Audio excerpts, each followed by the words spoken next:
자, 이번 시간부터는 21장 자바 화면 기능입니다. 자바 8ability 기능에 대해서 알아보겠습니다. 웹개발자 입장에서는 자바 하면은 웹개발 시 쓰이지가 않습니다. 웹개발에서 화면의 기능을 브라우저에서 HTML이나 자바스크립트를 이용해서 화면 기능을 구현합니다. 따라서 21장 자바 8WT나 22장 자바 스윙은 웹개발 시에는 사용되지 않고 노트북이나 데스크탑에서 사용하는 자바 PC용 어플리케이션에서 화면 기능 구현 시 사용됩니다. 근데 자바 AWT는 자바 초창기에 화면 기능을 AWT로 구현했습니다. 뒤에서 설명드리겠지만 AWT의 문제를 개선해서 나온 게 22장에서 배우는 스윙입니다. 자, 그러니까 지금은 AWT가 거의 사용이 되지 않습니다. 그런데 자바 AWT에 나오는 여러 가지 자바 화면의 구성 요소, 자바 화면에서 이벤트 발생 시 어떻게 이벤트를 처리하는가, 이런 원리, 방법은 스윙에서도 그대로 적용됩니다. 그러니까 화면의 기본 원리를 알기 위해서 AWT를 학습하겠습니다. 그러니까 21장의 AWT에서는 AWT의 각각의 세부적인 기능보다는 화면에서 버튼 클릭이나 사용자가 액션, 즉 이벤트 발생 시 이 이벤트를 어떤 식으로 처리해서 하나의 기능을 수행하는가, 이벤트 핸들링 과정과 원리를 알아보는데 중점을 두겠습니다. 자, 이런 이벤트라든가 이벤트 핸들링 이런 개념은 스윙뿐만 아니라 화면 기능을 제공하는 다른 언어, 제가 앞에서 예를 든 웹브라우저에서 지난 시간에도 실습한 것처럼 로그인 창에서 아이디하고 패스워드 입력해서 로그인 버튼 누르면 해당 사이트에 로그인 하는 과정,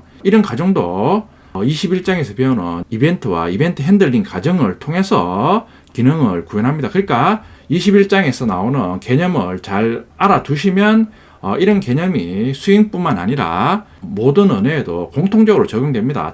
당연히 안드로이드 애플리케이션 개발 시 화면에서 발생하는 이벤트에 대해서도 동일한 원리로 처리가 됩니다. 그러니까 21장에서 나오는 개념을 알아두시면 모든 언어의 화면 기능에 공통적으로 적용할 수 있습니다. 즉, 다른 언어를 학습하더라도 여러분들이 쉽게 화면 기능을 이해할 수 있습니다. 자, 먼저 AWT 개념에 대해서 알아보겠습니다. AWT Abstract Window Toolkit의 약자입니다. 초기 자바의 화면 기능을 제공하는 클래스들의 묶음입니다.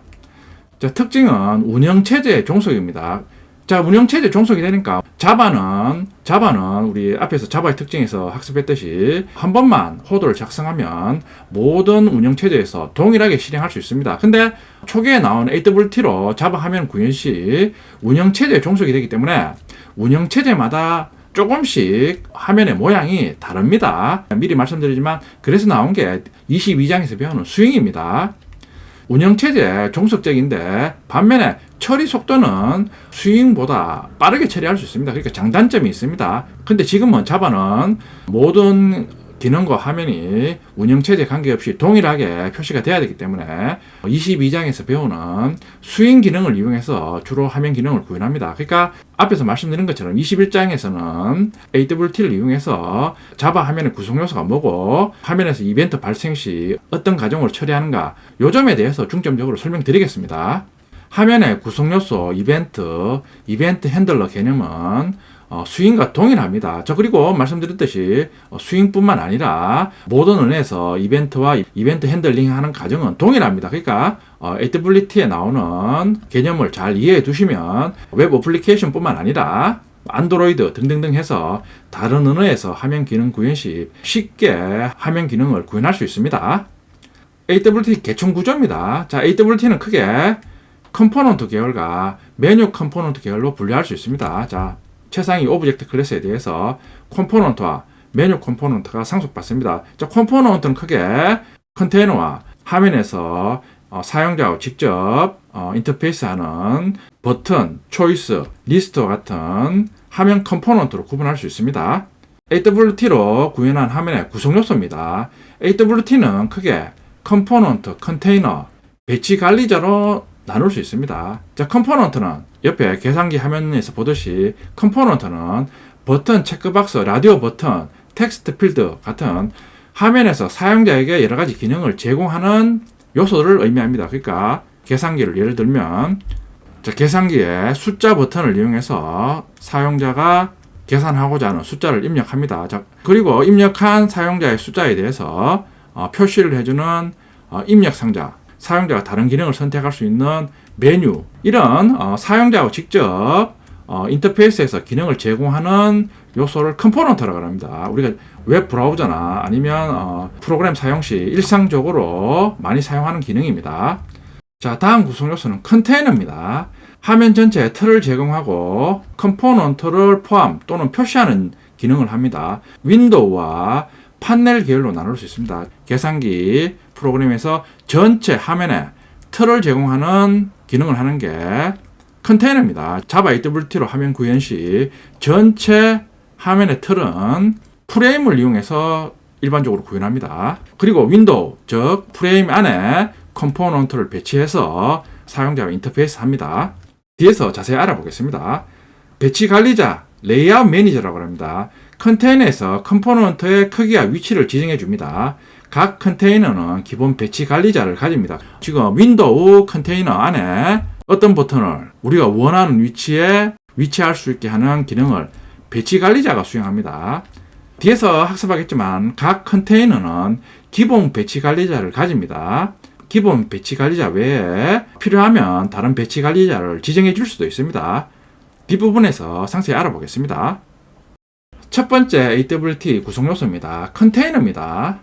컨테이너는 버튼이나 텍스트 필드처럼 컴포넌트를 묶어서 관리하기 위한 기능입니다. 자, 말씀드렸습니다. 자, 컨테이너 안에 사용자하고 직접 인터페이스하는 버튼이나 텍스트 필드를 위치시킵니다. 컨테이너의 종류입니다. 컨테이너는 크게 윈도우 계열과 판넬 계열로 나눌 수 있습니다. 윈도우 계열, 여러 컴포넌트와 판넬을 포함하여 표시하는 기능을 합니다. 대표적인 윈도우 계열이 프레임입니다. 그리고 다이얼로그 등등등이 있습니다. 앞에서 예시로 든 계산기 화면, 전체 화면에 틀을 제공하는 기능을 하는 게 컨테이너 중에 윈도우 계열 컨테이너입니다. 구체적으로 프레임 컨테이너가 자바에서 전체 화면에 틀을 제공합니다. 자, 판넬 계열은 윈도우처럼 독립적으로 표시는 하지 않지만 여러 컴포넌트들을 묶어서 특정 위치에 그룹으로 표시하고 싶다. 이럴 때 판넬 계열 컨테이너를 사용합니다. 예제 코드로 상세하게 알아보겠습니다. 프레임과 판넬이 가장 많이 사용됩니다. 프레임은 프로그램에서 윈도우 화면을 생성하기 위해서 가장 많이 사용됩니다. 앞에 계산기 화면에서도 설명드렸습니다. 프레임의 특징, 프로그램에서 윈도우를 생성하기 위해서 사용됩니다. 타이틀과 최소, 최대 버튼을 기본으로 제공합니다. 기본은 안 보이게 설정했기 때문에 set visible 메서드 호출해서 true로 설정해 줘야지 프로그램 실행 시 화면에 표시가 됩니다. 기본 배치 관리자는 보더 레이아웃입니다. 자, 실습 시 상세하게 알아보겠습니다. 판넬의 특징은 컴포넌트들을 그룹으로 관리하기 위해서 사용됩니다. 그러니까 판넬 계열은 프레임과 같은 윈도우 계열처럼 화면에 직접 표시하는 게 아니라 특정 위치에 컴포넌트들을 그룹으로 묶어서 표시하고 싶을 때 판넬을 사용합니다. 독립적으로 사용되지 못하고 프레임을 통해서 표시됩니다. 기본 배치 관리자는 플로우 레이아웃입니다. 뒷부분에서 실습해 보겠습니다. 자, AWT의 두 번째 구성 요소, 컴포넌트입니다. 컴포넌트들은 사용자에게 정보를 받거나 정보를 표시해 주는 등의 기능을 수행합니다. 컴포넌트. 자, 전 시간에 학습한 공공 데이터 연동 사이트에 보면 자, 이런 식으로 로그인 시 각각의 입력창에 아이디와 패스워드 넣고 자, 로그인 버튼 누르면 로그인 기능을 수행했습니다. 자, 이런 식으로 사용자에 대해서 정보를 입력받거나 아니면 표시하거나 아니면 버튼을 클릭하는 등의 기능을 제공하는 게 컴포넌트입니다.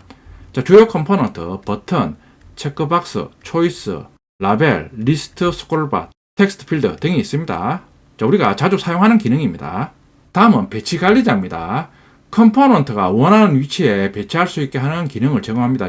자, 컨테이너 안에 컴포넌트를 표시해야 되는데 배치 관리자를 이용해서 컨테이너 안에 컴포넌트 위치를 지정해서 표시해 줄 수 있습니다. 배치 관리자의 특징입니다. 컨테이너 내에 컴포넌트들의 배치를 담당합니다. 컨테이너는 기본 배치 관리자를 가집니다. 컨테이너의 배치 관리자는 사용자가 변경할 수 있습니다. 자, 자바에서 제공하는 여러 가지 배치 관리자들입니다. 많은 배치 관리자를 제공하고 있습니다. 가장 많이 사용되는 프레임 컨테이너의 배치 관리자는 앞에서 말씀드렸듯이 보더 레이아웃입니다. 자, 먼저 가장 많이 사용되는 보더 레이아웃에 대해서 알아보겠습니다. 자, 보더 레이아웃의 특징입니다. 프레임의 기본 배치 관리자입니다. 화면을 5개의 영역으로 구분해서 컴포넌트를 표시합니다. 기본은 센터입니다. 다른 영역에 아무것도 배치하지 않으면 센터가 다 포함합니다. 보드 레이아웃의 영역입니다. 자, 보면 전체 프레임의 영역을 5구역으로 나눕니다. 지금 동서남북 나누고 중앙을 센터로 지정합니다. 프레임 컨테이너의 보드 레이아웃 실습 예제입니다. 프레임 클래스 타입 참조 변수 프레임 선언합니다. 자, 버튼 클래스 타입 참조 변수 4개 선언합니다. 텍스트 필드 타입 참조 변수 TF1 선언합니다. 화면을 표시하기 위해서 프레임 객체 생성합니다. 화면 이름을 보드 레이아웃 예제로 지정합니다. 자, 4개의 버튼 객체 생성합니다. 자, 버튼 이름을 차례대로 버튼 1, 버튼 2, 버튼 3, 버튼 4로 지정합니다. 자, 텍스트 필드 객체 생성하면서 텍스트 필드의 기본 값을 지정해 줍니다. 그런 후 버튼과 텍스트 필드 컴포넌트를 프레임 컨테이너에 표시합니다. 자, 표시하는 방법은 프레임 컨테이너에 add 메소드 이용해서 표시할 컴포넌트명 그리고 표시할 위치를 지정해 줍니다. 지금 보드 레이아웃.nodes 보드 레이아웃 클래스에 있는 nodes 상수를 이용해서 tf1 즉 텍스트 필드는 nodes 즉 북쪽에 표시합니다. 그러니까 미리 실행 화면을 보면 텍스트 필드는 최상단에 표시가 됩니다. 이어서 사우스 참조 변수가 가리키고 있는 버튼 1은 사우스에 표시가 됩니다. 자, 사우스니까 맨 하단에 표시가 됩니다. 차례대로 웨스트가 가리키고 있는 버튼 2는 웨스트 서쪽에 표시가 됩니다. 이스트, 센터도 각각 지정해서 이스트, 센터에 각각 표시가 됩니다. 실행하면 자, 이런 식으로 각각의 지정한 위치에 텍스트 필드 버튼이 표시가 됩니다. set size 메소드 이용해서 실행 시 표시할 컨테이너 즉 윈도우의 가로 세로 사이즈를 지정해 줍니다. 가로 세로 길이가 400픽셀입니다. 프레임 컨테이너는 실행 시 표시가 안 됩니다. 자, 표시해 주려면 set visible 메소드를 이용해서 true로 설정해야지 실행 시 화면에 표시가 됩니다. 자, 지금 버튼 1과 버튼 3. 자, 버튼 1과 버튼 3. 자, south와 east를 주석 처리 후 실행하면 south와 east를 주석 처리하고 실행하면 버튼 1과 버튼 3은 표시가 안 되니까 버튼 4가 south와 east 영역을 포함해 버립니다. AWT의 정의와 AWT의 구성 요소에 대해서 알아봤습니다. 자, 그럼 프레임 컨테이너의 보드 레이아웃을 실습해 보겠습니다. 새로운 장이 시작됐으니까 새로운 자바 프로젝트 생성합니다. ch21 create module info.java 체크를 해제합니다.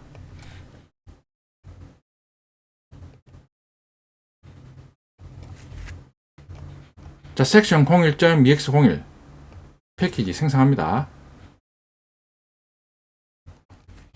보드 레이아웃 테스트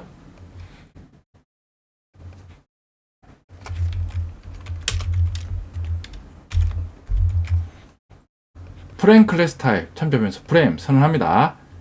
4개의 버튼 클래스 타입 참조 변수 선언합니다. 텍스트 필드 타입 참조 변수 tf1 선언합니다. 실행 시 화면을 표시하기 위해서 프레임 객체 생성하면서 윈도우 화면 이름을 보드 레이아웃 예제로 지정해 줍니다. 자, 그리고 4개 버튼 객체 생성하면서 버튼 1에서 버튼 4 버튼 이름을 지정해 줍니다. 텍스트 필드 객체 생성하면서 입력창입니다. 기본 메시지를 지정해 줍니다. 생성한 버튼과 텍스트 필드를 프레임 컨테이너에 표시합니다. 표시하는 방법은 매개 변수가 2개인 add 메소드를 이용합니다. add 메소드 호출하면서 첫 번째 매개 변수로는 표시할 컴포넌트를 지정합니다. 지금 tf1이니까 텍스트 필드를 표시합니다. 두 번째는 표시할 위치입니다. 프레임 컨테이너의 기본 배치 관리자는 보드 레이아웃이니까 보드 레이아웃 클래스의 nodes 상수명을 이용해서 텍스트 필드는 최상단에 표시합니다. 자, 사우스 버튼은 보드 레이아웃의 사우스 최하단에 표시합니다. 자, 웨스트는 보드 레이아웃의 웨스트 왼쪽에 표시합니다. 이스트는 오른쪽에 표시합니다. 지금 센터 참조 변수 가리키고 있는 버튼 4는 좀 센터로 지정해서 중앙에 표시합니다. 자, 그리고 실행 시 프레임 윈도우에 가로 세로 사이즈를 셋 사이즈 메소드 이용해서 지정해 줍니다. 400, 400이니까 가로 세로 길이가 400픽셀입니다. 실행 후 화면이 표시되기 위해서 셋 비지블을 true로 설정해 줍니다. 실행해 보면 최상단이 노스 영역이니까 메소드 호출하면서 노스에 지정한 TF1 텍스트 필드가 표시가 됩니다. 그리고 텍스트 필드 객체 생성 시 생성자 매개 변수에 지정한 입력창입니다. 메시지가 초기 메시지 입력 값으로 표시가 됩니다. 자, 이런 식으로 지우고 입력할 수 있습니다. 자, 그런 후 중앙에는 지금 센터로 지정한 버튼 4 버튼이 표시가 됩니다. 최하단에는 버튼 1이 표시가 됩니다. 사우스로 지정한 버튼 1이 최하단에 표시가 됩니다. 자, 이런 식으로 프레임 컨테이너의 기본 배치 관리자는 보더 레이아웃입니다. 보더 레이아웃은 전체 화면 영역을 5부분으로 나눠서 컴포넌트를 배치할 수 있습니다. 자, 근데 사우스하고 이스트를 주석 처리하면, 자, 그럼 보더 레이아웃의 사우스와 이스트 영역에는 표시할 컴포넌트가 없습니다. 실행 시 윈도우 타이틀에 보더 레이아웃 예제 표시가 됩니다. 표시하는 방법은 프레임 객체 생성하면서 생성자 인자로 윈도우 타이틀을 지정해 주면 됩니다. 종료 버튼 클릭 시 프레임에서는 자동 종료가 안 됩니다. 그런데 22장에서 배우는 스윙에서는 종료 버튼 클릭 시 자동 종료가 됩니다. 그러니까 현재는 화면 기능을 스윙으로 대부분 구현합니다. 종료하기 위해서는 이클립스의 종료 버튼 클릭하면 종료가 됩니다. 자, 그럼 다시 실행하면 최상단에 텍스트 필드가 표시가 됩니다. 근데 사우스와 이스트는 표시가 안 되고 센터 영역이 사우스와 이스트를 덮어버립니다. 자, 그러니까 보더 레이아웃에 각각의 영역에 컴포넌트를 지정하지 않으면 센터가 그 영역을 다 차지해 버립니다.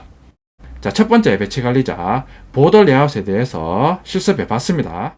자, 지난 시간에 보더 레이아웃 배치 관리자에 대해서 알아봤습니다. 보더 레이아웃 배치 관리자 가장 많이 사용되는 컨테이너, 프레임 컨테이너의 기본 배치 관리자입니다.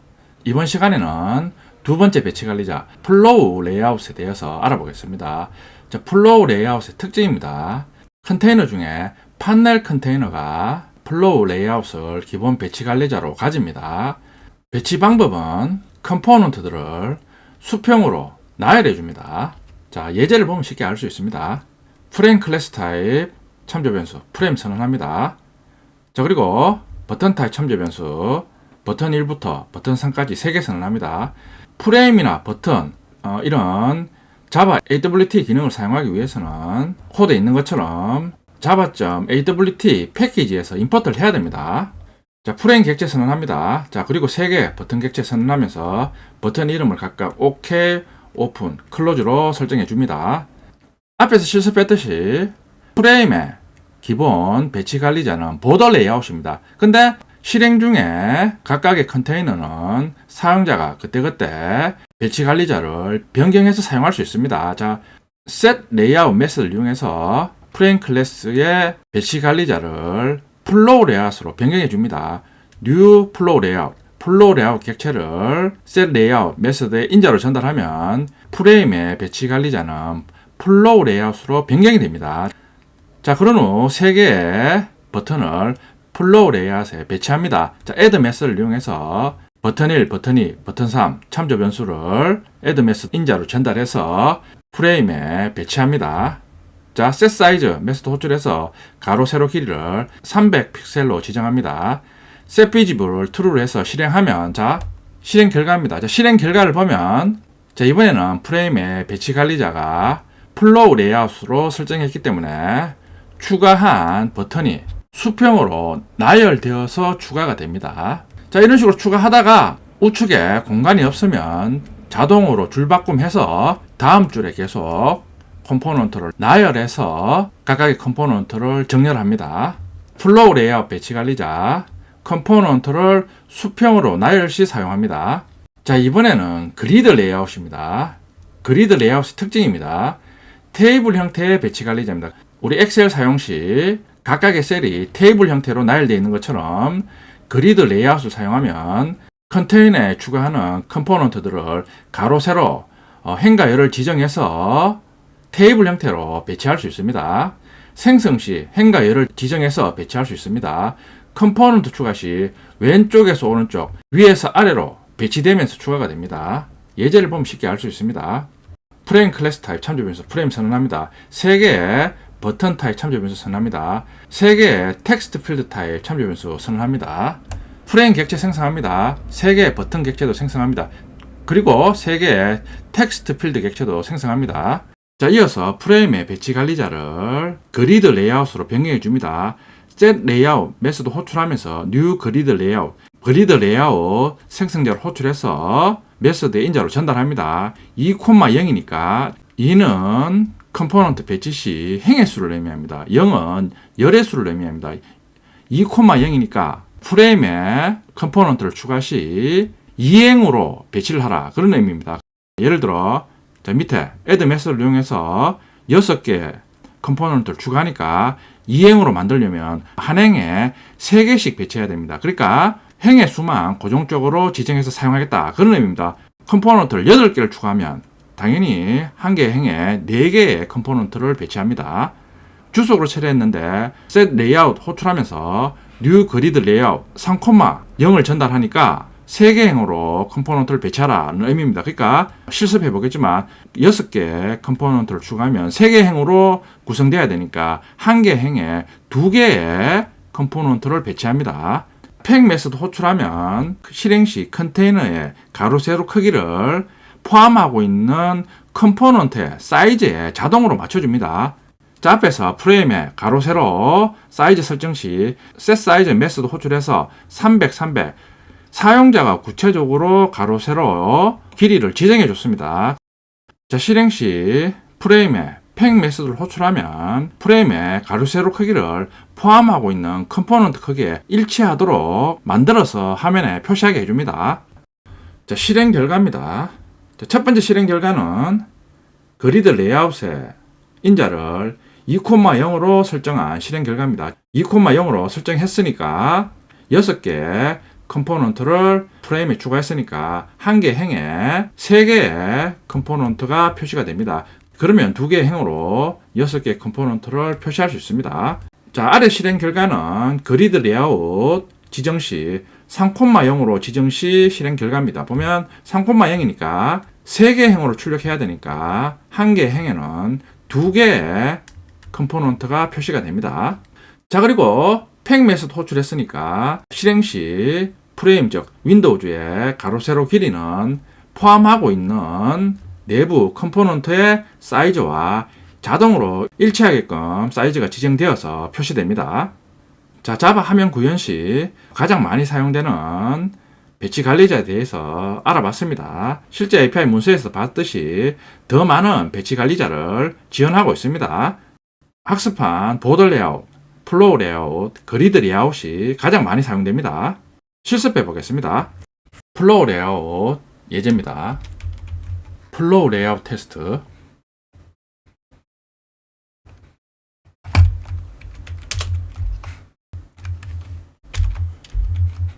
AWT 기능은 java.awt 패키지에 있는 각각의 클래스들을 임포트해서 기능을 구현합니다. 프레임 클래스 타입 참조 변수 프레임 선언합니다. 3개 버튼 클래스 타입 참조 변수 선언합니다. 자, new 프레임 객체 생성하면서 윈도우 타이틀 이름을 설정해 줍니다. 자, 3개 버튼 객체 생성합니다. 버튼 이름을 설정해 줍니다. 자, 프레임의 기본 배치 관리자는 보더 레이아웃인데 set 레이아웃 메소드를 이용해서 배치 관리자를 플로우 레이아웃으로 변경합니다. new 플로우 레이아웃 객체를 set 레이아웃 메소드로 전달하면 사용자가 프레임 컨테이너에 배치 관리자를 변경해서 사용할 수 있습니다. 자, add 메소드를 이용해서 3개의 버튼을 추가합니다. 자, 사이즈 지정해서 가로 세로를 300픽셀로 지정합니다. set visible 메소드를 이용해서 true로 설정합니다. 자, 실행해보면 자, 이번에는 OK, 오픈, 클로즈 버튼이 수평으로 나열되어서 정렬이 됩니다. 그러니까 지금 프레임 컨테이너의 배치 관리자를 플로우 레이아웃으로 설정했기 때문에 프레임에 컴포넌트 추가 시 각각의 컴포넌트는 수평으로 나열되어서 배치가 됩니다. 자, 이번에는 추가하는 컴포넌트들을 테이블 형태로 배치하는 그리드 레이아웃 예제입니다. 그리드 레이아웃 테스트.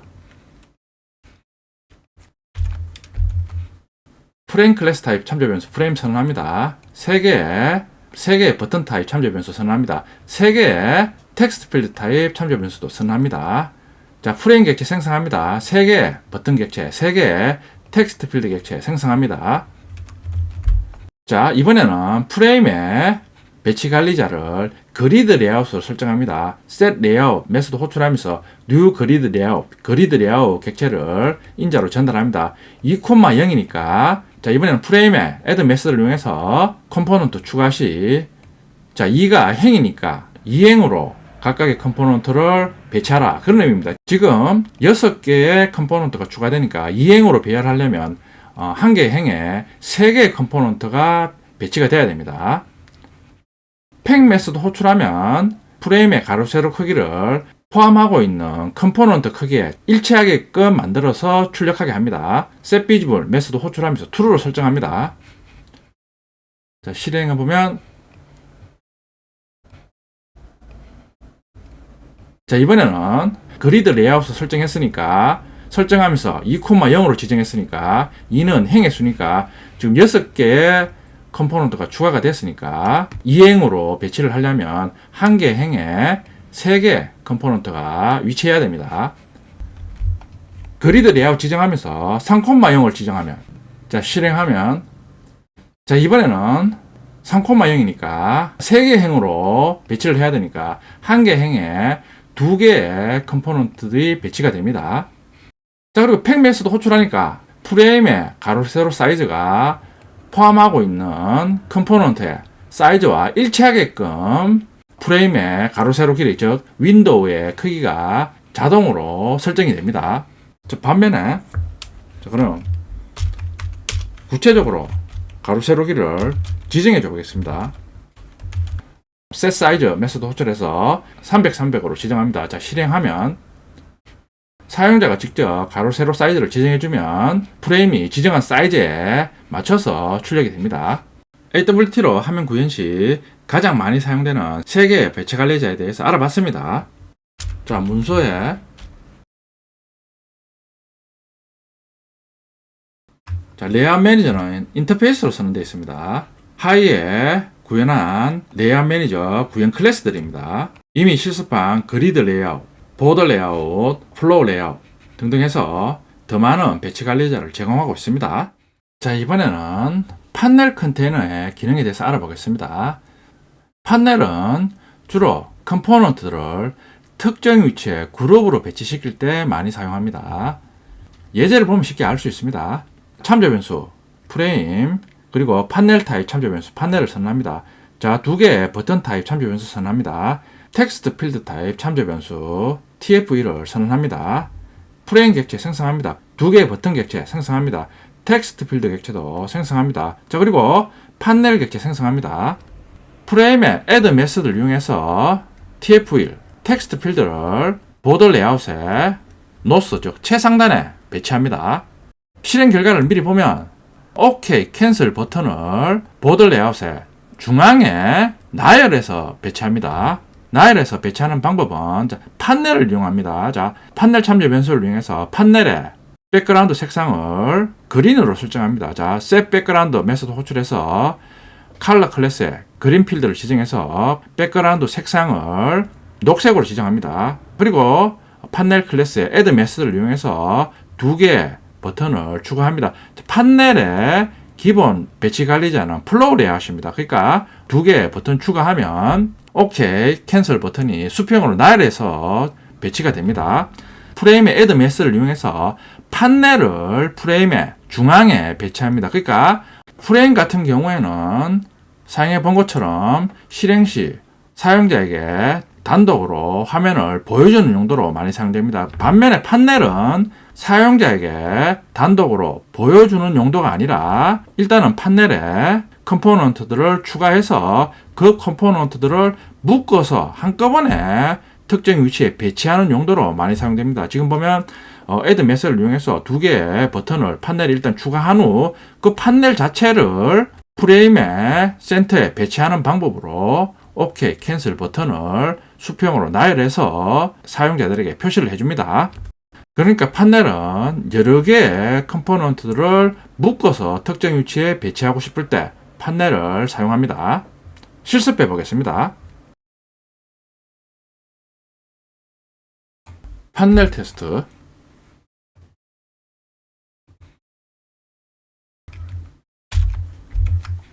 일단은 판넬에 두 개의 버튼을 수평으로 나열해서 그 판넬을 프레임의 센터에 배치해서 두 개의 버튼이 나란히 나열되게끔 표시하는 예제입니다.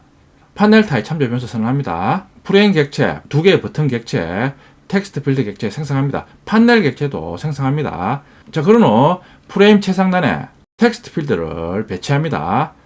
자, 일단은 판넬에 두 개의 버튼을 수평으로 나열합니다. 판넬의 백그라운드 색상도 변경할 수 있습니다. Set 백그라운드 메소드를 이용해서 컬러 클래스에 그린 필드를 세팅합니다. 그린이 지금 필기체로 표시가 되니까 정적 필드입니다. 컬러 클래스 컨트롤 키 누르고 오픈 디클레이션 클릭해 보면 자, 컬러 클래스 페인트와 시리얼라이저블 인터페이스를 구현하고 있습니다. 각각의 색깔에 대한 상수를 선언하고 있습니다. 자, 화이트. 자, 우리가 사용한 그린. 자, 대문자로도 그린을 설정할 수 있습니다. 자, 그리고 판넬에 두 개의 버튼을 추가합니다. 자, 판넬의 기본 배치 관리자는 플로우 레이아웃이니까 두 개의 버튼은 수평으로 나열되어서 배치가 됩니다. 그런 후 두 개의 버튼을 품고 있는 판넬을 프레임의 센터에 위치시킵니다. 자, 이런 식으로 판넬은 컴포넌트들을 그룹으로 묶어서 특정 위치에 배치하고 싶을 때 많이 사용됩니다. 그러니까 판넬 자체는 프레임 컨테이너처럼 독립적으로 사용자한테 컴포넌트를 보여주지 못합니다. 실행해 보면 실행 시 표시되는 화면은 프레임입니다. 프레임의 기본 배치 관리자는 보더 레이아웃이니까 최상단에는 텍스트 필드가 위치합니다. 자, 그리고 보더 레이아웃의 센터 영역이 다른 부분을 모두 포함합니다. 두 개의 버튼이 수평으로 나열되어 있는데 실제 보더 레이아웃의 센터는 판넬이 위치해서 두 개의 버튼을 수평으로 배치해서 표시하고 있습니다. 그러니까 판넬은 컴포넌트들을 그룹으로 특정 위치에 배치하고 싶을 때 판넬을 사용합니다. 자, 이상으로 자바 AWT 화면 구성 요소에 대해서 알아봤습니다. 다음 시간에는 버튼 클릭 시 각각의 버튼에 대해서 구체적인 처리를 하는 기능에 대해서 알아보겠습니다. 간단하게 요점 정리를 한번 해보겠습니다. AWT는 초기에 자바 화면 기능을 제공합니다. 자, AWT는 운영체제에 종속적이기 때문에 각각의 운영체제마다 화면이 조금씩 다르게 보입니다. 그래서 지금은 자바의 화면 기능은 22장에서 배우는 스윙으로 대부분 구현합니다. 자바의 화면은 컨테이너, 배치 관리자, 컴포넌트로 구성됩니다. 각각의 컨테이너는 기본 배치 관리자를 가집니다. 판넬 컨테이너는 컴포넌트들을 그룹으로 표시할 때 사용이 됩니다. 자, 지난 시간에 자바 AWT 화면 구성 요소와 각각의 기능에 대해서 간단히 알아봤습니다. 자, 지난 시간에 실습한 예제입니다. OK, 캔슬 버튼 클릭하면 지난 시간에는 버튼만 표시했지 실제 이런 버튼을 클릭 시 어떠한 기능도 수행하지 않았습니다. 공공 데이터 연동 사이트에서 아이디하고 패스워드 입력해서 로그인 버튼 누르면 로그인 기능을 수행했습니다. 자, 이번 시간에는 실제 우리가 버튼이나 화면에서 사용자가 어떤 액션, 이벤트라고 합니다. 이벤트를 발생시키면 그 이벤트에 대해서 기능을 수행하는 이벤트 핸들링, 이벤트와 이벤트 핸들링에 대해서 알아보겠습니다. 그러니까 자바 화면, 즉 자바 UI에서 메시지를 입력해서 버튼 누르면 메시지를 전송하거나 아니면 브라우저 화면에서 주문한 상품에 대해서 주문 정보 입력 후 주문하기 누르면 실제 주문하는 기능을 어떻게 수행하는가 과정에 대해서 알아보겠습니다. 이벤트의 정의입니다. 자, 이벤트란 사용자가 화면에서 마우스를 움직이거나 버튼을 클릭하는 등의 특정한 행위를 말합니다. 그러니까 이벤트 개념은 앞에서 예를 든 공공데이터 사이트에서 아이디와 패스워드 입력창에 키보드로 아이디와 패스워드를 입력하는 행위나 아니면 입력 후 로그인 버튼 클릭하는 등의 사용자가 화면에서 발생시키는 모든 행위를 이벤트라고 합니다. 자, 이벤트의 구성 요소입니다. 이벤트의 구성 요소는 크게 세 가지가 있습니다. 자, 이벤트 소스, 이벤트를 발생시키는 버튼, 체크박스, 텍스트 필드 등의 컴포넌트를 의미합니다. 이벤트 소스는 이벤트를 발생시키는 컴포넌트를 의미합니다. 앞에서 예를 들어 로그인 창에서 아이디와 패스워드 입력창, 텍스트 필드입니다. 텍스트 필드나 입력 후 클릭하는 로그인 버튼, 이런 버튼이나 텍스트 필드, 화면을 구성하는 여러 가지 컴포넌트를 이벤트 소스라고 합니다. 그러니까 컴포넌트에 대해서 사용자가 어떤 행위를 해서 이벤트를 발생시킨다는 의미입니다. 자, 그리고 이벤트 리스너가 있습니다. 이벤트 소스가 발생시키는 이벤트를 처리할 수 있는 구현 클래스가 구현할 인터페이스를 의미합니다. 그러니까 로그인 창에서 아이디 패스워드 입력해서 버튼 클릭하면 실제 버튼 클릭에 대한 액션을 수행해야 됩니다. 각각의 컴포넌트에 대해서 이벤트 발생 시 어떤 메서드를 구현해서 이벤트를 처리하라. 기능, 즉 추상 메서드가 선언된 인터페이스를 이벤트 리스너라고 합니다. 실제 버튼 클릭 시 액션을 수행하는 구체적인 주체는 이벤트 핸들러입니다. 그러니까 이벤트 핸들러는 이벤트 리스너에 선언된 추상 메서드를 구현해서 실제 버튼 클릭하면 각각의 이벤트에 대해서 구체적인 기능을 수행합니다. 자, 이벤트 핸들러, 이벤트 리스너를 구현한 이벤트를 처리하는 클래스를 의미합니다.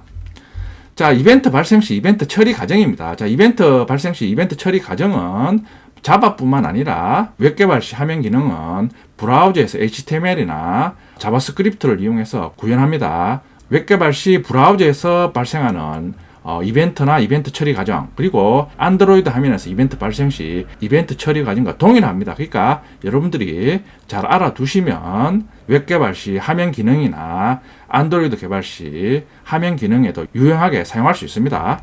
이벤트 발생 시 이벤트 처리 과정입니다. 자, 먼저 예를 들어 사용자가 버튼을 클릭하면 버튼 클릭 시 버튼 클릭 이벤트가 발생하면 운영체제는 JVM에게 이벤트 발생을 알립니다. 자, 그러면 JVM이 이벤트 발생을 분석한 후 이 이벤트는 버튼 클릭 이벤트다 는 걸 인지한 후 적절한 이벤트 객체를 생성합니다. 자, 그러면 JVM은 이벤트 객체를 미리 이벤트 리스너를 구현한 이벤트 핸들러한테 전달을 합니다.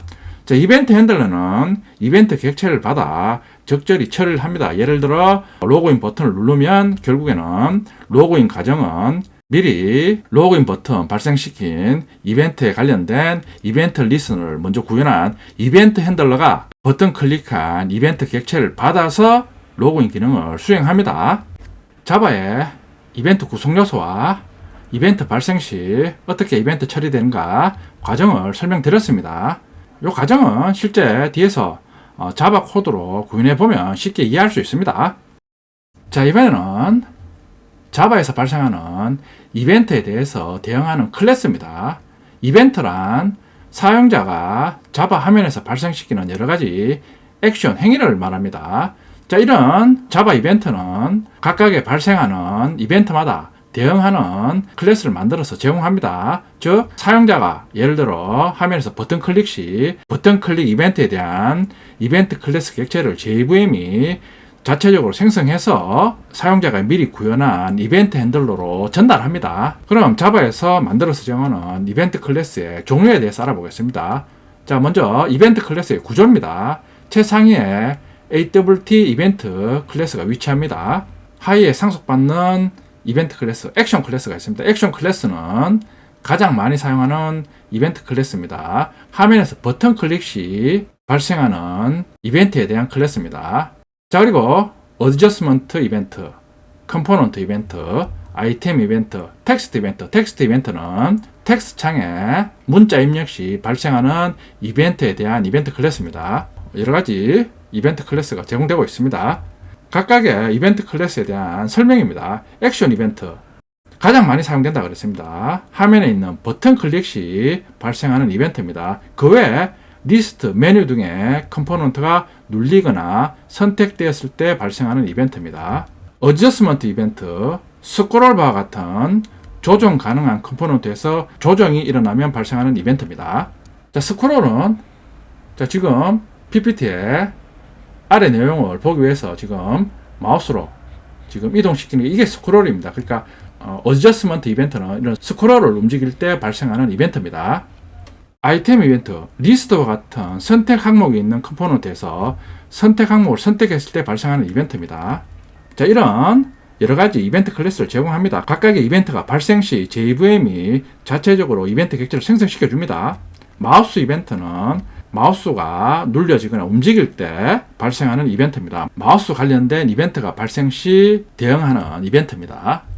각 컴포넌트에서 발생시키는 이벤트들입니다. 자, 버튼 컴포넌트.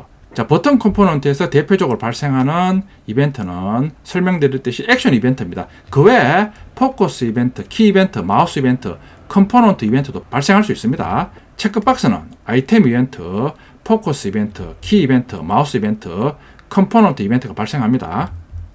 여러 가지 이벤트 클래스나 각각의 컴포넌트에서 발생하는 이벤트 종류는 미리 외울 필요는 없습니다. 버튼에서 가장 많이 발생하는 액션 이벤트 같은 경우에는 많이 사용하니까 여러분들이 알아두는 게 좋습니다. 그 외에 이벤트는 그때그때 필요시 찾아서 사용하면 됩니다. 자, 그럼 각각의 이벤트 클래스의 상세 기능을 알아보겠습니다. 각각의 이벤트 클래스의 구체적인 기능입니다. 자, 액션 이벤트, 가장 많이 사용되는 이벤트입니다. 액션 이벤트는 가장 많이 사용되는 이벤트로 버튼 클릭 시 발생하는 대표적인 이벤트입니다. 텍스트 필드에서 엔터 키 입력 시에도 발생합니다. 여기서 배우는 이벤트 클래스의 속성이라든가 주요 메서드는 일단은 이런 이벤트가 있다는 정도 알고 많이 쓰는 이벤트에 대해서 학습해 주시고 필요시 그때그때 찾아서 사용하면 됩니다. 자, 액션 클래스의 주요 속성입니다. 이런 속성들을 제공합니다. 액션 이벤트 클래스의 주요 메서드입니다. get action command 메서드, 액션 이벤트를 발생시킨 객체의 이름을 리턴합니다. 이런 메서드들이 제공됩니다. 자, 아이템 이벤트, 체크박스나 리스트 항목을 선택하거나 해제 시 발생하는 이벤트입니다.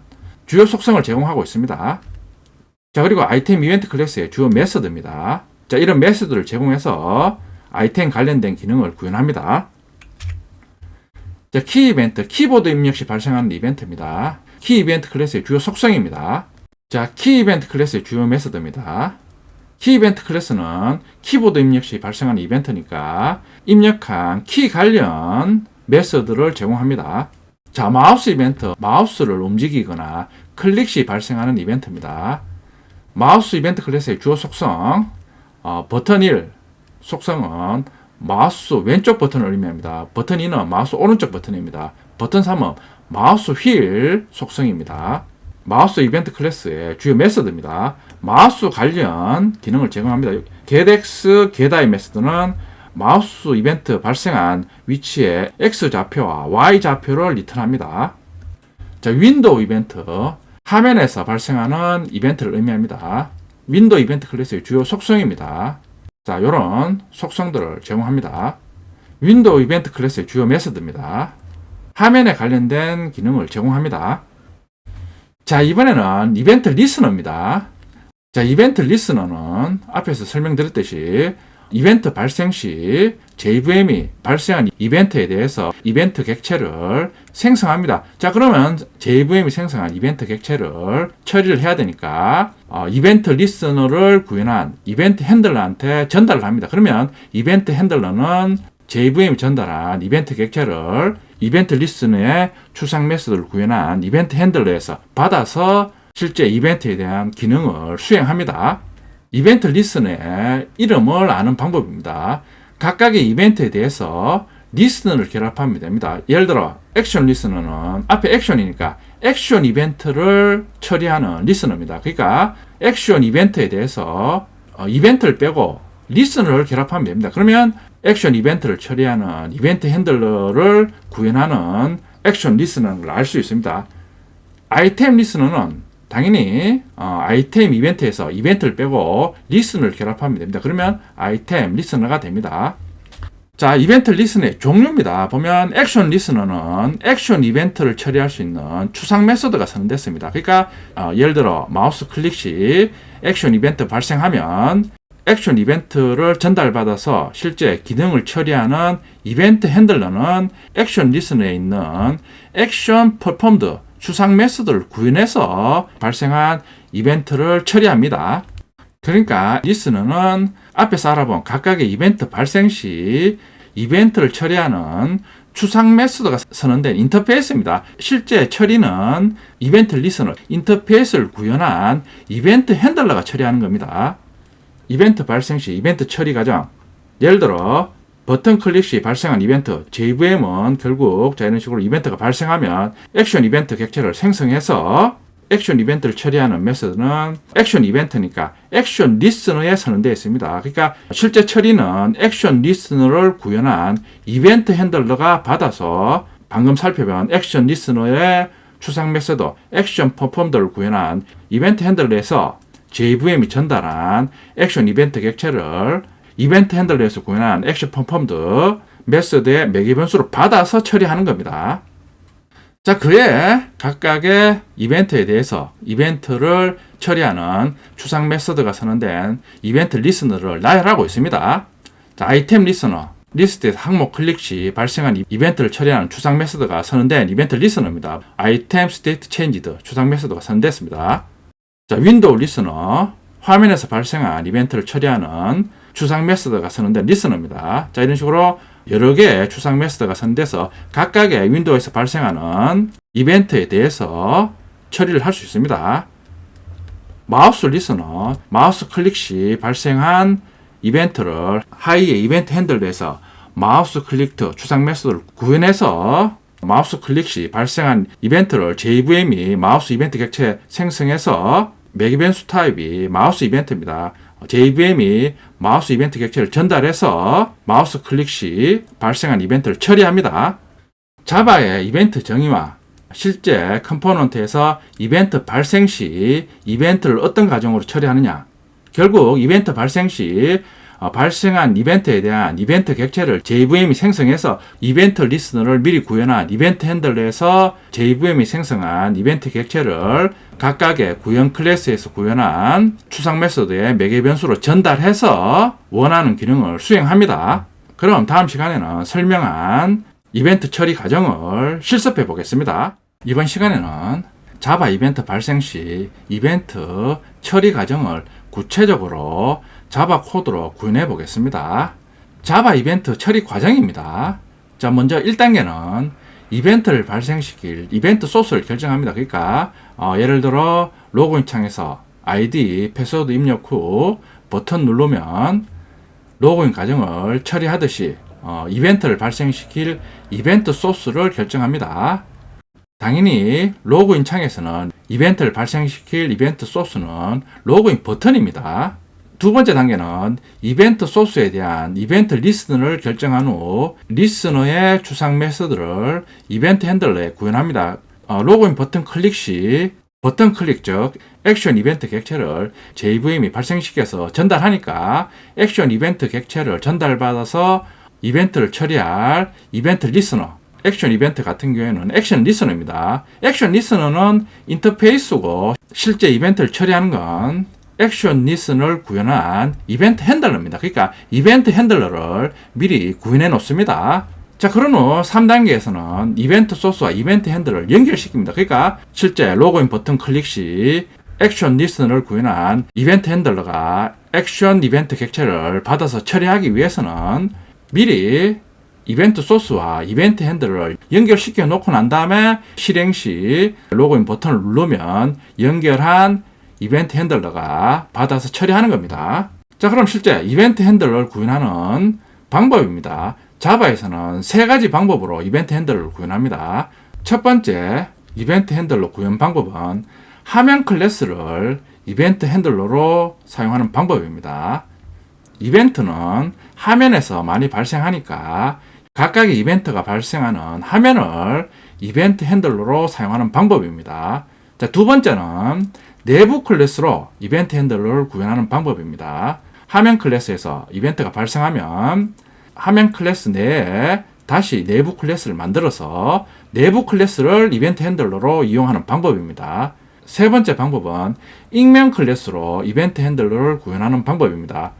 자, 익명 클래스로 구현하는 방법은 앞에서 익명 클래스 기능 설명할 때 제가 언급을 드렸습니다. 자, 그럼 첫 번째 방법, 화면 클래스가 이벤트 핸들러 역할을 하는 방법으로 이벤트 발생 시 이벤트를 처리해 보겠습니다. 자, 예제에서는 화면 클래스가 액션 이벤트를 처리하는 액션 리슨을 직접 구현해서 이벤트 핸들러로 사용하고 있습니다. 자, 이런 식으로 화면이 직접 이벤트 핸들러 역할을 하는 경우에는 자주 발생되는 이벤트에 대해서 이벤트 핸들러로 사용하고 싶다. 이럴 때는 화면을 직접 이벤트 핸들러로 구현해서 사용합니다. 예를 들어 채팅 프로그램을 사용할 때, 자, 채팅 프로그램 사용하면 여러분들이 화면에서 메시지 입력해서 전송 버튼 누르면 상대방에게 메시지를 전송합니다. 그러니까 전송 버튼 클릭 시 메시지를 전송하는 행위는 자주 발생하니까 아예 실행 시 화면 객체 생성하면 화면 객체를 자주 사용하는 메시지 전송 이벤트 핸들러로 사용하겠다. 그런 의미입니다. 그러니까 화면을 이벤트 핸들러로 사용하는 경우에는 그 화면에서 해당 이벤트가 자주 발생할 경우 화면을 이벤트 핸들러로 사용하면 편리합니다. 자, 첫 번째 이벤트 핸들러 구현 방법입니다. 화면 클래스를 이벤트 핸들러로 구현하는 예제입니다. 퍼블릭 클래스 이벤트 테스트. 자, 이벤트 테스트 클래스 선언하면서 바로 액션 리슨을 구현하고 있습니다. 그러니까 화면 클래스가 직접 액션 리슨을 구현해서 이벤트 핸들러 역할을 합니다. 생성자 호출하면서 프레임 객체 생성합니다. 자, 그리고 5개의 버튼 객체를 생성합니다. 5개의 버튼 객체가 이벤트를 발생시킬 이벤트 소스입니다. 이벤트 테스트 클래스에서 액션 리슨을 구현했으니까, 자, 이벤트 처리하는 두 번째 단계 액션 리슨에 쓰는데 추상 메서드를 구현합니다.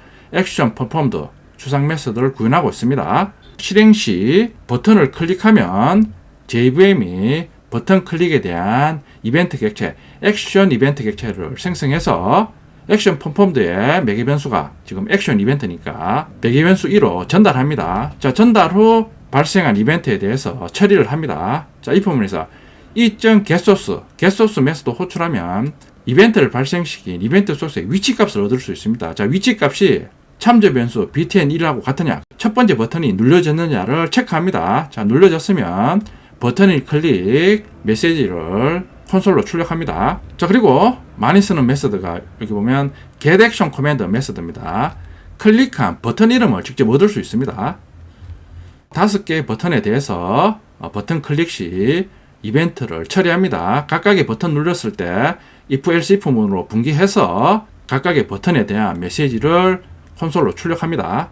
자, 이벤트 소스 정한 후 이벤트 핸들러를 구현했습니다. 그러면 이벤트 소스에서 이벤트 발생 시 해당 이벤트 핸들러에 이벤트 객체를 전달해야 되니까 이벤트 소스와 이벤트 핸들러를 연결해야 됩니다. 자, 세 번째, 자, 이벤트 소스와 이벤트 핸들러를 연결하는 방법은 이벤트 소스를 가리키고 있는 참조 변수에 대해서 add action listener 메소드 호출하면서 연결할 이벤트 핸들러 객체를 지정해 주면 됩니다. 지금 이벤트 핸들러는 화면에서 직접 이벤트 핸들러를 구현했기 때문에 this를 인자로 전달해 주면 각각의 버튼에 대해서 버튼 클릭 시 발생하는 이벤트를 같은 화면이 이벤트 핸들러 역할을 하니까 액션 퍼폼드가 받아서 처리를 해줍니다.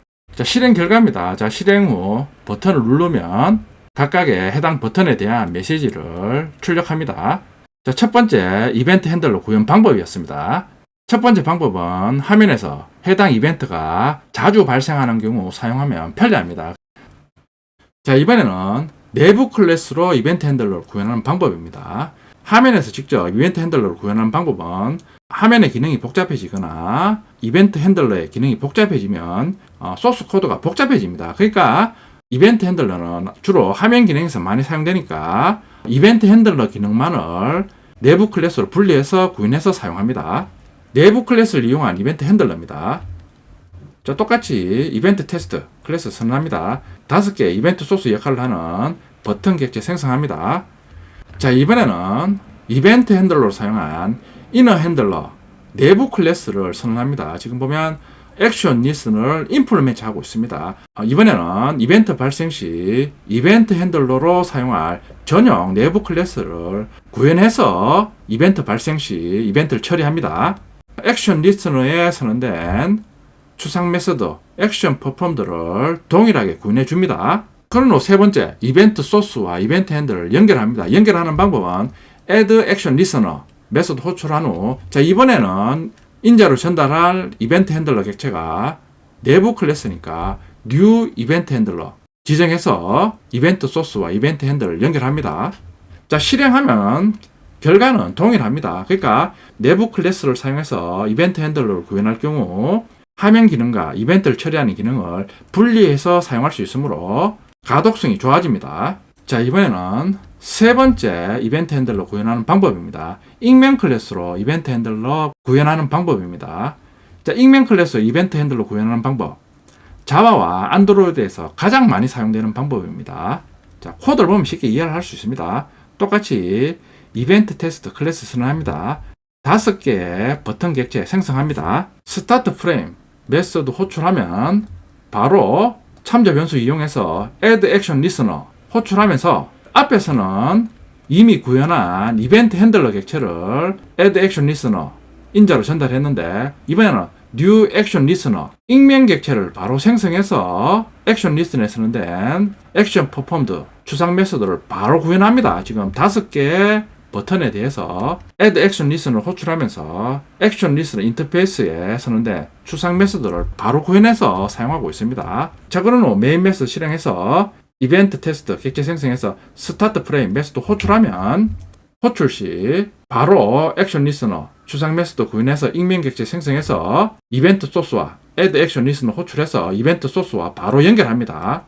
자, 실행 결과를 보면 실행 결과는 동일합니다. 이런 식으로 익명 객체를 이용해서 이벤트를 처리하는 경우는 화면에서 어쩌다가 이벤트 발생 시 익명 객체를 이용해서 이벤트를 처리하면 편리합니다. 예를 들어 채팅 프로그램 시 메시지를 전송하는 기능은 자주 사용하니까 그런 기능은 전송 버튼 클릭 시 전송하는 핸들로도 화면에 구현해서 사용하면 편리합니다. 반면에 채팅 시 파일 전송하는 기능은 어쩌다가 사용하니까 단발성으로 사용하는 기능은 익명 객체를 이용해서 이벤트 핸들러를 구현해서 사용하면 편리합니다. 그러니까 사용할 때만 메모리에 잠깐 생성돼서 기능을 수행 후 바로 메모리에서 삭제가 되니까 필요할 때만 메모리에 생성해서 사용하면 훨씬 메모리를 효율적으로 사용할 수 있습니다. 자, 실습해 보겠습니다. 첫 번째 실습 예제. 자, 화면이 이벤트 핸들러 기능을 동시에 수행합니다. 이벤트 테스트.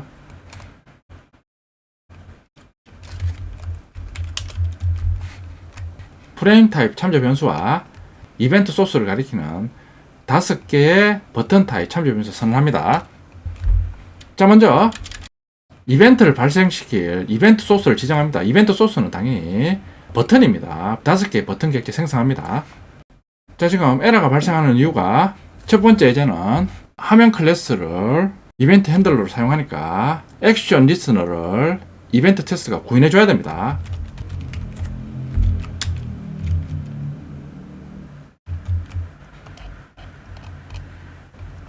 이벤트 테스트가 액션 리스너를 직접 구현하니까 액션 리스너에 선언된 액션 퍼폼드 추상 메소드를 직접 구현해 줍니다.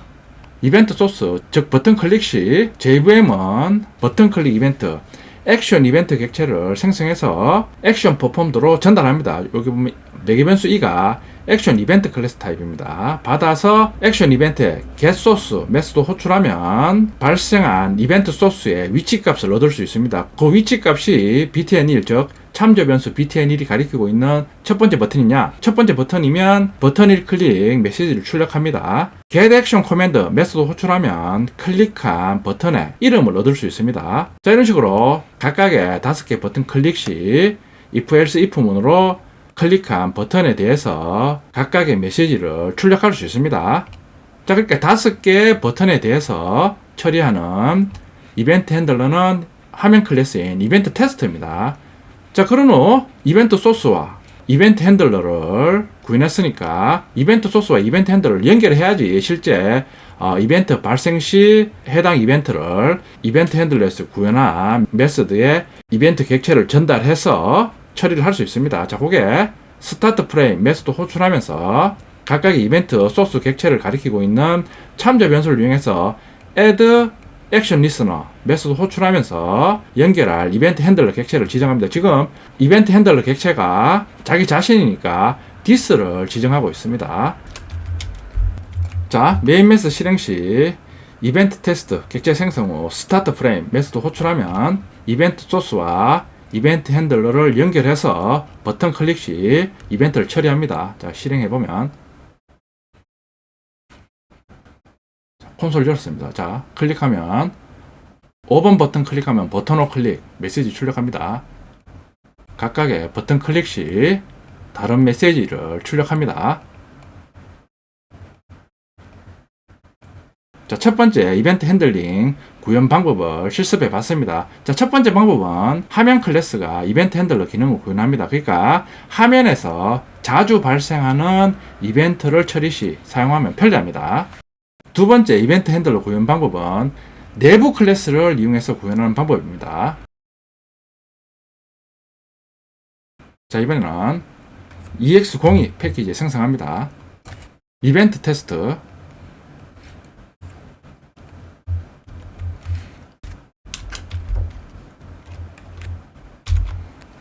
첫 번째 예제와 동일하게 참조 변수와 생성자 호출 시 이벤트 소스를 지정합니다.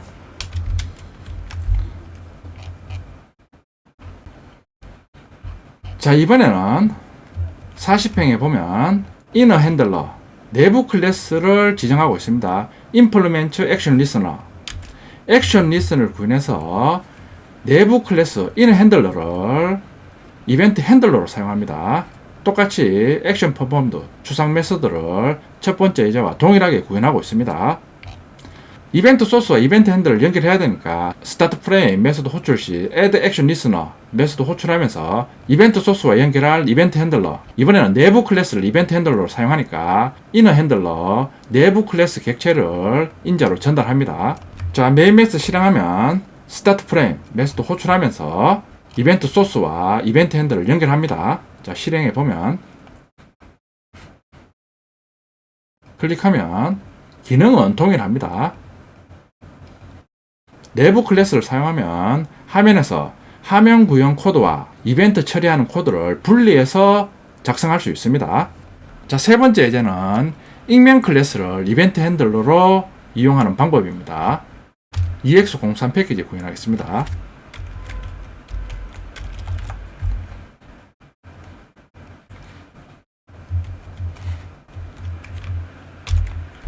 똑같이 참조 변수 선언합니다. 자, 이번에는 스타트 메소드 호출 시 add action listener 호출하면서 액션 리스너 인터페이스를 바로 구현해서 이벤트 소스와 연결합니다. 지금 액션 퍼폼드 추상 메소드 구현해서 클릭 시 버튼 1클릭 메시지를 콘솔로 출력합니다. 다른 이벤트 소스도 바로 add action listener 메소드 호출하면서 액션 리스너 익명 객체를 구현해서 이벤트 소스와 연결시킵니다. 자, 실행해 보면 자, 클릭하면 기능은 동일합니다. 자, 익명 객체를 이용해서 이벤트 핸들러 구현하는 방법에 대해서 알아봤습니다. 익명 객체를 이용해서 이벤트 핸들링 하는 방법이 자바나 안드로이드에서 가장 많이 사용됩니다. 자, 이번에는 21장 마지막 절 어댑터 클래스에 대해서 알아보겠습니다. 자, 어댑터 클래스 개념 중심으로 이해하면 되겠습니다. 어댑터 클래스 개념은 웹 개발 시 스프링 프레임워크에서도 나오는 개념입니다. 의미에 대해서 중점적으로 이해해 주시면 됩니다. 우리 앞에서 사용자가 화면에서 이벤트 발생 시 각각의 이벤트에 대해서 이벤트를 처리하는 추상 메서드를 리스너에 선언해 놓고 리스너 인터페이스를 구현해서 핸들러에서 추상 메서드를 실제로 구현해서 발생하는 이벤트를 처리했습니다. 버튼 클릭 시 발생하는 액션 이벤트에 대해서 액션 이벤트를 처리하는 추상 메소드가 쓰는데 리스너는 액션 리스너니까 액션 리스너를 하이 클래스에서 구인해서 액션 퍼폼드 메소드를 구인해서 버튼 클릭시 발생하는 이벤트를 처리했습니다. 액션 리스너 같은 경우에는 한 개의 추상 메소드만 존재하니까 하이 클래스에서 구인해서 사용할 수 있었습니다. 자, 반면에 윈도우 리스너나 마우스 리스너 같은 경우에는 발생할 수 있는 이벤트 종류가 많으니까 각각의 이벤트에 대해서 처리할 수 있는 추상 메소드가 여러 개 존재합니다. 그런데 우리가 화면에서 예를 들어 종료 버튼 클릭 시 윈도우 화면을 종료하고 싶다. 자, 이럴 때는 종료 버튼 클릭하는 이벤트에 대해서는 윈도우 리스너에 윈도우 클로징 추상 메소드를 구현해서 윈도우 종료 기능을 처리해 줍니다. 자, 그러면 지금 필요한 추상 메소드는 윈도우 클로징 요 추상 메소드만 필요한데 윈도우 리스너, 마우스 리스너는 인터페이스니까 구현하는 하이 클래스에서는 필요하지 않은 다른 추상 메소드들도 모두 의무적으로 구현해 줘야 됩니다. 적어도 코드는 구현해 주지 않아도 인터페이스에서 학습했듯이 중괄로는 표시해 줘야 됩니다. 자, 이런 식으로 구현해도 되는데, 자, 이런 식으로 구현하면 필요하지 않은 코드가 파일에 존재하게 되어서 장기적으로 유지 보수나 코드 가독성에 바람직하지 않습니다. 자, 그래서 도입된 게 어댑터 클래스입니다. 윈도우즈 리스너는 한 개의 추상 메소드를 사용해야 하는 경우에도 모든 추상 메소드를 의무적으로 구현해야 됩니다. 두 개 이상의 추상 메소드를 갖는 리스너는 미리 구현한 어댑터 클래스를 제공합니다. 그러니까 두 개 이상의 추상 메소드를 갖는 리스너는 미리 자바에서 이 리스너를 구현한 클래스를 제공합니다. 그게 어댑터 클래스입니다. 따라서 이벤트 핸들러는 어댑터 클래스를 상속받아서 원하는 메소드만 오버라이딩해서 사용할 수 있습니다. 그러니까 윈도우 리스너나 마우스 리스너 같은 경우에는 미리 어댑터 클래스를 제공합니다. 그러면 실제 개발자가 이벤트 핸들러 구현 시 리스너를 구현해서 일일이 추상 메소드를 다 구현해 줄 필요 없이 미리 구현해서 제공하는 어댑터 클래스를 상속받으면 어댑터 클래스에 있는 미리 구현한 추상 메소드만 오버라이딩해서 사용할 수 있습니다. 그러면 이벤트 핸들러에서는 필요한 메소드만 오버라이딩해서 사용할 수 있습니다. 자, 이게 어댑터 클래스 개념입니다. 윈도우 종료 버튼 클릭 시 프로그램을 종료하는 기능을 어댑터 클래스를 사용하지 않고 우리 앞에서 사용하는 방법으로 이벤트 핸들러 구현하는 예제입니다. 구현하는 방법은 똑같이 윈도우 버튼 종료 시 종료 기능을 처리하는 추상 메소드는 윈도우 클로징 추상 메소드니까 윈도우 핸들러 내부 클래스가 윈도우 리스너 임플리멘트 해서 윈도우 클로징 추상 메소드를 직접 구현해 줍니다. 자, 그리고 종료 버튼 클릭 시 엑시트 메소드 호출해서 프로그램을 종료시킵니다. 자, 그런데 윈도우 리스너를 임플리멘트 해서 핸들러를 구현 시 사용하지 않는 다른 추상 메소드도 구현해 줘야 됩니다. 그러니까 불필요한 코드가 추가되어서 소스 코드가 복잡해집니다. 실행 시 종료 버튼 클릭하면 실행은 정상적으로 실행이 됩니다. 자, 이번에는 어댑터 클래스를 이용해서 동일한 기능을 구현합니다. 자, 윈도우 핸들러 내부 클래스 선언하면서 이번에는 윈도우 어댑터 클래스를 상속받습니다. 자, 상속받은 후 지금 필요한 기능은 윈도우 클로징 메소드만 필요하니까 윈도우 클로징 메소드를 오버라이딩해서 종료 버튼 클릭 시 엑시트 메소드 호출해서 프로그램을 종료시킵니다. 자, 그러니까 지금은 필요한 기능만 윈도우 어댑터에서 상속받아서 오버라이딩해서 사용하니까 훨씬 코드가 간결해집니다. 자, 어댑터 클래스에 대해서 알아봤습니다. 어댑터 클래스 개념에 대해서 잘 알아두세요. 실습해 보겠습니다. 자, 저는 미리 섹션 03.ex01 패키지 생성했습니다. 자, 먼저 윈도우 리스너를 직접 구현해서 윈도우 종료 버튼 클릭 시 프로그램을 종료하는 예제입니다. 윈도우 핸들러 테스트,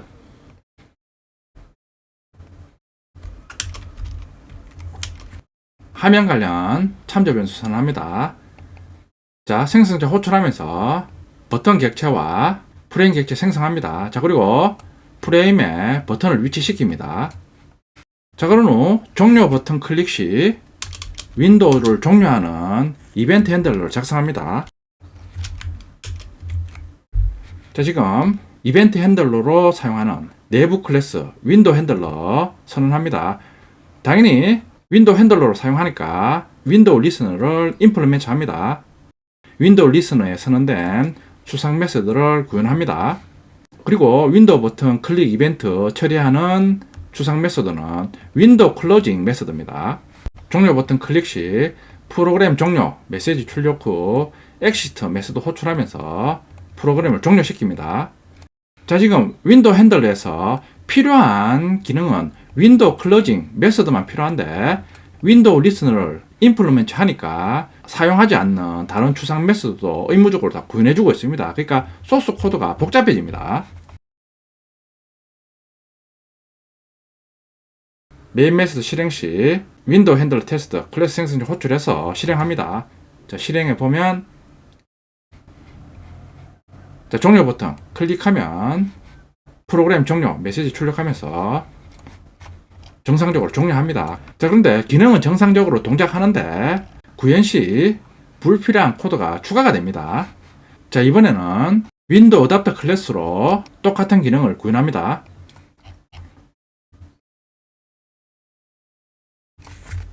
윈도우 어댑터 테스트 동일한 참조 변수 선언합니다. 자, 그리고 생성자 호출 시 버튼과 프레임 객체 생성합니다.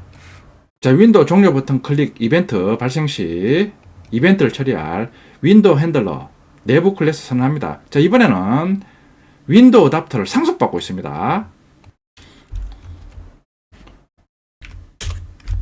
그런 후 윈도우 어댑터에서 상속받는 윈도우 클로징 메서드만 오버라이딩해서 기능을 구현합니다. 자, 메인 메서드 실행 시 윈도우 어댑터 테스트 클래스 객체 생성하면서 실행합니다. 자, 실행하면 종료 버튼 클릭하면 똑같이 메시지 출력 후 종료합니다. 그러니까 기능은 앞에 예제와 동일한데 자, 지금은 윈도우 핸들러 기능을 윈도우 어댑터 상속받아서 필요한 윈도우 클로징 메서드만 오버라이딩해서 구현합니다. 그러니까 앞에 예제보다 훨씬 코드가 간결해집니다. 자, 어댑터 클래스에 대해서 실습해 봤습니다. 어댑터 클래스 개념에 대해서 잘 알아두세요. 스프링 프레임워크에서도 어댑터 클래스 기능이 나옵니다. 자, 이상으로 21장 자바 AWT에 대해서 알아봤습니다. 실제 자바 프로그램 하면은 22장에서 배우는 스윙으로 구현됩니다. 그런데 21장에서 배운 여러 가지 개념은 그대로 스윙에도 적용이 됩니다. 문서를 보면 자, 윈도우 어댑터입니다. 윈도우 리스너에 있는 추상 메서드를 구현해서 제공합니다. 마우스 어댑터 마우스 리스너에 있는 추상 메서드를 구현해서 제공합니다. 자, 21장에서 배운 자바 AWT에 대해서 요점 정리 한번 해보겠습니다. 이벤트는 프로그램 실행 중에 사용자나 시스템이 발생시키는 행위를 말합니다. 이벤트 소스는 이벤트를 발생시키는 컴포넌트를 의미합니다. 버튼, 텍스트 필드 등등을 컴포넌트라고 합니다. 이벤트 리스너는 이벤트 발생 시 처리하는 추상 메서드를 구현한 인터페이스입니다. 이벤트 핸들러는 이벤트 리스너를 구현한 클래스로 이벤트를 처리하는 클래스입니다. 어댑터 클래스는 추상 메서드가 2개 이상인 이벤트 리스너를 미리 구현해서 제공하는 클래스입니다. 자, 이 개념들은 22장에서 배우는 스윙에도 그대로 적용되고 더 나아가 웹 개발 시 화면 기능을 하는 브라우저에서도 똑같이 적용됩니다. 그리고 안드로이드 어플리케이션 화면에서도 똑같은 과정으로 화면에서 발생한 이벤트를 처리합니다. 알아두시면 도움이 됩니다.